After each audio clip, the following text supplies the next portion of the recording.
どうもこんばんは、ゆうちです。暑くなってきましたね。季節とか関係なく頭も股間もいろいろたぎっている眠れない男です。このチャンネルでは美少女プラモにいかがわしいことをしていくチャンネルだ。よかったらチャンネル登録よろしくな。さて今日作るのはアルカナディアのギー。ずっと気になっていたプラモの一つなんですよね。なかなかに健康的でエチチな太もも。現実ではローアングルは禁止だがプラモなら関係ないよな。このロリッコボディをローアングルから舐め回してやる。さあ組み上げました。デザインはベルルッターの時と同じイラストレーターネコミさんですね。かわいいんだけれどどこかポンコツ感がある。そこがかわいい。ベルルッターの時はお腹出しまくっていましたが、このギーお腹周りは布がある。邪魔なんだよとは言い切れず、よく見てくれ。へその形がくっきり、布があってもなかなかドスケベだ。さあちなみにギーちゃんのパンツは何？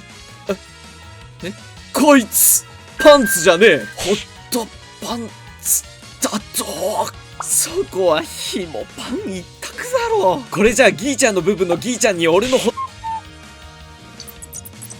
ではサクッと可動を見ていこう。袖は二重関節になっていてしっかり曲がる。肩もしっかり上下に可動することができます。ゴテゴテしているが腰もしっかりひねれる。頭も少し髪の毛が邪魔になりそうですが、しっかり上下に頭を可動できるし、左右に頭も触れます。足はスカートが邪魔なので足を突き出すポーズは難しい。ただ交換式のスカートが付属。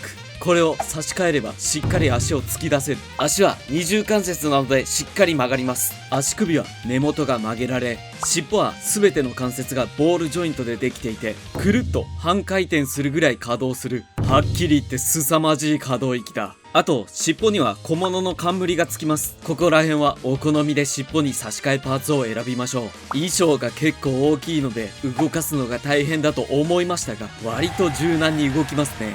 他の美少女プラモにないこの袖、この袖は結構いじってて楽しいですね。ただ背中のこの後ろのこの関節、もうめちゃくちゃ取れるんだよ。超ストレス。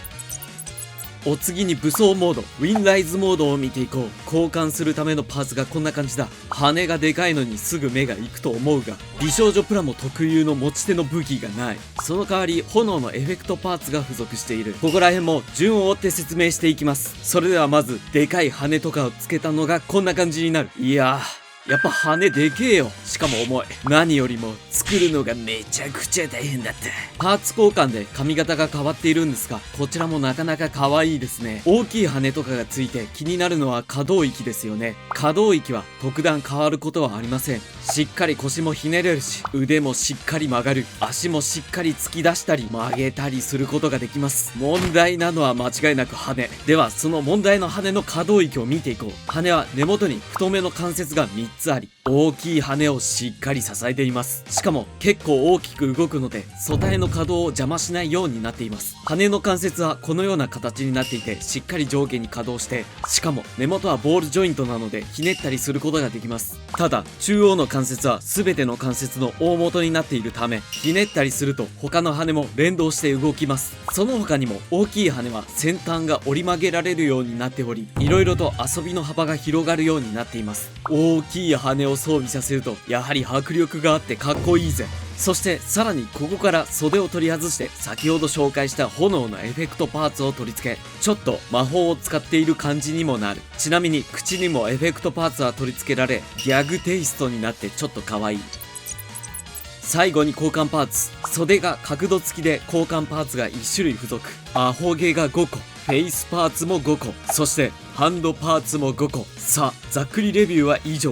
今日はこのギーをエンドフィールドのアルデリア、アークナイツではエイヤフェアトラ風に改造していこうと思う。アルデリア、エイヤともに最初の方に実装されたオペレーター、お世話になった方は多いんじゃないでしょうか。俺もいろんな意味でお世話になったよ。というわけで今回はアルデリア風にちょい改造をしながら下処理をしていこう。では改造いくぜ。まずは合わせ目処理から。太ももなどには合わせ目がしっかりあるので、隙間にミスターセメント SP を流し込み、両サイドをギュッと押さえつけると中から溶剤が出てくるので、よく乾燥させます。乾燥したら240番から400番600番と順番にヤスリがけをして表面を慣らします。こうすることで合わせ目がなくなり、後で塗装が綺麗に仕上がります。ただ適当に合わせ目を消すと後で痛い目を見る部分がある。そこが膝関節などです。よく見ると関節とパーツにあまり隙間がありません。このまま消すと塗装が剥げてしまう可能性があるので、そこで関節はある程度隙間ができるようにヤスリがけをします。こうすることでパーツ同士に余裕ができ、塗装も安心。あと膝の上の部分の関節も結構キツキツになっているので、削って余裕を持たせておきましょう。膝の他に肩関節や肘関節、足首関節にも削って余裕を持たせましょう。だいたい合わせ目ができたら、ちょっと消しきれない合わせ目、足で横に伸びている合わせ目はちょっと消しづらいですよね。そこでタミヤエポキシ造形パテを使い、消しきれない段差にパテを持って乾燥させてからヤスリがけをして合わせ目を消します。ここの他には袖の部分の横にもあるので、しっかり消していきましょう。ちなみに袖パーツは結構パーツ分割がされていますが、しっかり合わせ目があります。後はめ加工とかがありますが、今回は正直めんどくさい。なので今回はストレートに合わせ目を消して、後でしっかりマスキングをします。ただね、合わせ目消すのはいいんだけれど、よく見てほしい。ゲート跡処理をした影響のせいで若干隙間ができるんだよね。こういうの見つけると気になるんだよ。なので隙間の部分にはパテを埋めていきます。ざっくりパテを埋めるとこんな感じになる。この部分をヤスリがけだけではなく、ナイフでカンナがけをしながら表面を整えます。あとこの服のスターみたいな部分の下部分、ここも段差ができるので、パテを使って段差を鳴らします。少し下処理が面倒だが、しっかり下処理をしていこう。お次に髪の毛もパーツ分割されているところは合わせ目を消してしまいます。ただ問題なのが、合わせ目を消すと髪の毛のモールドが少し浅くなってしまう。そこで浅くなってしまった髪の毛やデザインナイフでカンナがけをして、浅くなってしまった髪の毛の形を整えます。この時山の谷間を意識して削るととてもいい感じに仕上がります。そうすると合わせ目を消す前のくっきりした髪の毛に戻るってわけだ。何個かのパーツの裏面などには押し出しピンがあります。裏面までがっつり見えてしまうような部分は、この押し出しピンを削りましょう。削るとこんな感じでスッキリします。他にもエフェクトパーツなんかにもあります。ここもしっかり削ってだいたい600番で仕上げましょう。少し曇ってしまいますが、クリアのトップコートを塗ってあげればピッカピカに仕上がるぜ。続いてパーティングライン、こちらは主に関節なんかにあったりします。見つけたらデザインナイフでカンナがけをして削り、その上からヤスリで表面を整えれば完成。これを見えるとこ全てにやってあげます。あと目立つとこで言うと、フェイスパーツの顎の部分、フェイスパーツは特にパーティングラインが残っているとすごく目立つので、しっかり削ってヤスってあげましょう。フェイスパーツの話になったので、ついでに印刷されている目も削っていきましょう。ここを残してしまうと案外塗装した後うっすらと目が残ってしまうんで、ヤスリで削ることで塗装後綺麗に仕上がります。その他にヤスリをかけないといけないのが大きい面積のパーツ。パッと見は平らに見えるんですが、ヤスリがけすると結構デコボコしてるんですよ。なので大きい面積があるパーツはしっかりヤスリがけをします。今やっているパーツの他に羽のパーツなんかも結構あるので、しっかりヤスリがけをしましょう。さあここからはちょい改造。レビューでもお話しした通り、羽のところの重空がとても取れる。これはいかんので改造していく。まず関節の軸に 2mm の穴を開けていきます。開けた穴には 2mm のプラ棒をがっちり接着。そしたら関節を取り付けてから 2mm の穴が開いているパーツを接着。これでポロリがなくなるってわけだ。ちなみにこの 2mm の穴のパーツは余っている肩関節のパーツを切って使っています。あとバランスのことを考えて、反対側にも同じように 2mm のこの輪っかをつけておきましょう。さあ最後に腰のここの飾りにアルデリアみたいにちょっと紐っぽい感じのものを作りましょう。用意するのは 0.5mm のプラ板。ここに紐っぽいモールドを鉛筆で描いたら、ハサミで大雑把にカットします。カットしたらヤスリで少し整えてあげましょう。その後、腰についてるこの飾りのパーツの裏面に棒ヤスリでヤスリ掛けをして 0.5mm ぐらいの段差を作りましょう。削るときは服にはめ込むための突起を折らないように気をつけて削りましょう。段差ができたら先ほどの紐を接着剤で接着します。ただ、これだけだと後で取れてしまうんではないかと思うので、1mm のドリルで根元の方に 1mm の穴を開けます。そこにプラ棒を通して接着。パーツとプラ板をがっちり固定しましょう。あとは余分な 1mm のプラ棒を切り落としたら、ヤスリで表面を整えます。この時、表面を整えるだけであまり削りすぎないように気をつけましょう。取り付けるとこんな感じになる。なかなかいい感じですよね。ただ、まだこれだけじゃ足らない。動きがねえ。そこでこちら、ヘアアイロンを使い、プラ板を少し曲げていきましょう。ヘアアイロンで少しひねるような感じで曲げると、自然な形の紐っぽい感じに仕上がります。いい感じでしょ。これで大体の下処理は終了。一度細かい塵やゴミを洗い流し、持ち手棒に持たせ、よく乾燥させたら、塗装に行きたいところなのだが見てほしいものがある。このガーリーさんからもらったスワローテイル。なんとね、カップの根元から折れてしまったんだよ。こんな折れ方することあるかよ。愚かだぞ遊戯。海馬、道具をしっかり綺麗に扱わない奴はデュエリスト失格だ。今回ばかりは何も言い返せないぜ。だが貴様にもガーレリさんからのおめこぼしがあったようだ。この最強のカードを見るがいい、遊戯。何？そのカードは？そう、ガーレリさんのスワローテイルだ、遊戯。ガーレリさんに頼んだところ、新しいスワローテイルを送ってくれた。ガーレリさん、本当にありがとう。大事に使わせてもらうぜ。その通りだ。明細と言わず、たまにはカップの外もしっかり磨けよ、勇気。あ、わかったぜ、会話。さあ、塗装に行く前に、皆さんのコメントからいただいた作品の紹介をしていくぜ。こちらはプラモを紹介するコーナー。今日は2つのプラモデルを紹介していくぜ。まず1つ目がシルエラさんのジオングだぜ。これは以前行ったドステレハイで出てきた作品だ。ドステレハイは写真1枚だったが個人的に好きな配色だったため、別角度の写真も送ってもらったぜ。黒の塗装がラスボス感があってとてもいいな。バーニア部分もしっかり塗り分け塗装されているのもすごく綺麗でかっこいいぜ。2つ目が誠平太さんの作品、中華キットの白昼流星です。髪の毛や布パーツには艶消しを吹いているそうです。なかなかにボリュームもありそうだが、白、主張のパーツが美しいですね。こんな感じでここでは皆さんの模型を紹介するぜ。よかったら X でコメントくれよな。それでは本編をどうぞ。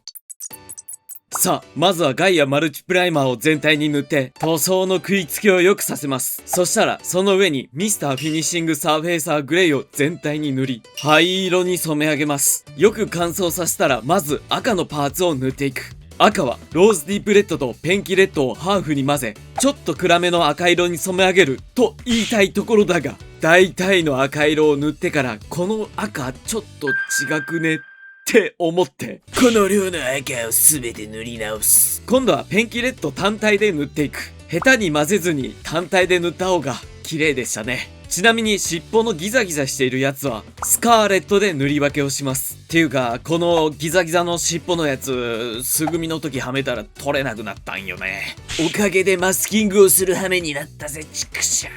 肌や髪の毛はサーフェイサーパステルピンクを使って塗装します。そしてその上から肌はガーレリカレイドカラーのフレッシュを塗装。さらに乾燥させたらオレンジや赤を少し混ぜ陰影を塗ります。影を塗った時背中や鎖骨をきれいにくっきりさせたい場合は大雑把に塗った後にメラミンスポンジを使い力を入れすぎないように軽くこすって鎖骨や後ろの肌をくっきりさせます。こうすることで HH ってわけだよ。肌の影が塗り終わったらラスキウスのスーパーパールコートを塗ります。こいつは少しキラッとさせつついい感じにツヤも消してくれる優れものだ。肌はこいつを塗って完成ってわけだな。続いては足は黒茶色に全体を塗ります。若干塗り残しがあることに気づいたが、見なかったことにしてくれ。ちゃんと塗り直したから。よく乾燥したらこの黒茶色の足に100均などで売っている髪留め用のネットをかぶせます。かぶせ方はクリップなどで挟んだりすると結構やりやすいぜ。ネットをかぶせたらパレホのブライトブロンスを塗っていく。ただネットを外すと反対側がしっかり塗れてなかったりします。この部分は再度ネットをかぶせ、できる限り網目を合わせてから再度ブライトブロンスを塗ります。こうすることによりギンギラギンの足が出来上がるので、この上から下地で使った黒茶色を薄くグラデーション塗装。そうすることによりいい感じの網タイツっぽくなるぜ。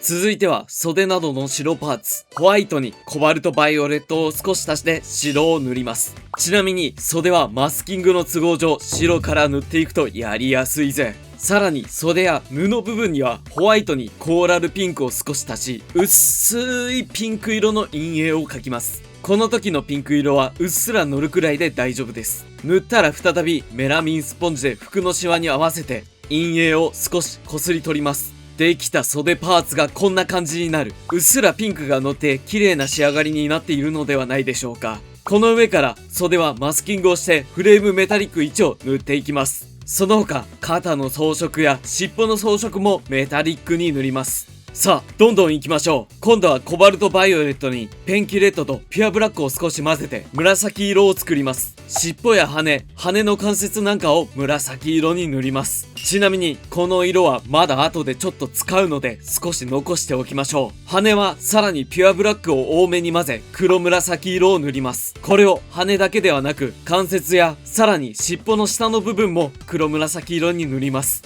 そして服、アルデリアといえばピンク色だよね。コーラルピンクでピンク色に染めたのだが、またいまいちって思う気がしちゃったんよ。なので塗り直しでコーラルピンクにコバルトバイオレットをほんの少し足してほんのり紫色にしてみた。左が何もしてないピンク、右がちょっと調色したピンク色。ほんのり紫色っぽい方がアルデリアに近いなと個人的には思ったので、ほんのり紫色の方でいくぜ。ピンク色が塗れたら先ほど尻尾などで使った紫色を使い、先端の方を紫色でグラデーション塗装します。アルデリアは結構影の部分が紫っぽいため、こうすることで一気にアルデリアっぽくなるはず。今度はエフェクトパーツ。エフェクトパーツはまずサンシャインイエローを使って黄色に染め上げます。この上から今度はコーラルピンクをグラデーション塗装します。下の黄色は結構残るぐらいがちょうどいいです。そしたら今度は今回大活躍のメラミンスポンジを使って少しエッジの部分が黄色になるようにこすり取ってあげます。こするとこんな感じ。いい感じに黄色の輪郭がはっきりするってわけだ。全体を軽くメラミンスポンジでこすったらコーラルピンクが塗れている部分に純色マゼンタを強く塗って、それでから全体に薄く塗ります。ここまでで結構もう炎のエフェクトパーツっぽくなるんですが、これで終わりではない。隠し味として服や尻尾などに使った紫色を先端に塗ります。こうすることでより炎っぽく仕上がります。最後にもう一度純色マゼンタを軽く塗ったらプリズムパステルチェリーピンクブルーを全体に塗ることでいい感じの炎のエフェクトパーツの完成。仕上げのプリズムパステルピンクでぐっと良くなるので、炎のエフェクトパーツを作る際は試してみてほしいぜ。さあ、あとは髪の毛。髪の毛はカレイドカラーのウッドブラウンをベースにブラウン、レッドを少量足して黒茶色に塗装します。よく乾燥したらウッドブラウンをハイライトとして塗装します。ハイライトは濃すぎずうっすらでいいと思います。その後ハイライトと下地をコーティングするためにクリアのトップコートでコーティングします。乾燥したら今度はブラウンとブラックを少量足して陰影を描いていきます。陰影はできるだけ影になる部分を意識して塗装しますが、塗るとこんな感じでハイライトと影がごっちゃになる。そこで大活躍のメラミンスポンジを使って塗りすぎてしまった陰影をある程度こすり取ります。こすり取るとこのようにある程度陰影が残り髪の毛の形がはっきりします。ただちょっと影をこすり取りすぎてしまったので、つむじや髪の毛の分け目を意識して再度陰影を塗ります。そうするとこんな感じでいい感じの髪の毛に仕上がるってわけだ。最後に味付けで髪の毛のインナー部分にペンキレッドを塗れば髪の毛の完成。髪の毛は塗装の中でだいぶ手間な部分だが、とてもいい仕上がりの髪の毛になるので、みんなも頑張って塗りましょう。これで大体のエアブラシによる塗装は終了。塗り終わったパーツをよく乾燥させたら、マスキングテープをペリペリ剥がしていくぜ。いっちゃんヒヤヒヤする瞬間だが、うまくいってると一番楽しい瞬間。さあ、マスキングを剥がしたら次は部分塗装。部分塗装はまず口から。口の刃はエナメル塗料のホワイトを使い白色に塗ります。ギザギザした刃なのでちょっと塗りづらいですが、ポンポンとちょっと叩くように塗るとうまく塗れます。お次に口はホワイトにレッドを少量足してピンク色に塗ります。はみ出してしまった部分はエナメル薄め液で拭き取りましょう。あと、胸元のリボンの赤。ここはパーツ分割されているはずなんですがね。素組みをしたら、ここが取れなくなったよ。なので、ここは筆塗りします。ここは2、3回に分けて筆塗りすると綺麗に仕上がります。顔は付属のフェイスデカールを貼っていきます。最初は大雑把に両目を配置し、その後前髪を取り付けて微調整をします。フェイスデカールが貼れたらチークは100均などで売っている化粧品を使います。化粧品専用のブラシでチークを描いていきます。塗りすぎてしまった場合はティッシュで少しこすって調整します。最後にトップコート。艶消しとクリアをハーフに混ぜ全体に塗っていきます。これで全ての作業は終了。これがなんちゃってアルデリアだ。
アルデリア風のギーはいかがだったでしょうか。なかなかアルデリアっぽくなったと個人的には思っているぜ。それとこちらのギーはオークションに出します。オークションは8月7日金曜日夜8時から8月9日日曜日夜9時までを予定しています。Yahoo オークションのアカウントなどは概要欄に貼っておくので、よかったら購入を検討してみてくれよな。あと、一気に話が変わるが、プレゼント企画。まだやらないのとかよくコメントをいただいております。次回のプレゼント企画は、シルバーウィークの初め、9月19日頃を予定しております。ただ、予定なので若干前後はあると思う。でも、シルバーウィーク中にはやると思うため、そのつもりでいてほしい。1ヶ月前の告知じゃ遅いぜっていうデュエリストたちにもこれなら満足していただけるのではないでしょうか。また順次サムネとか色々と準備するため少し待っていてほしいぜ。それでは今日の動画はこんな感じ。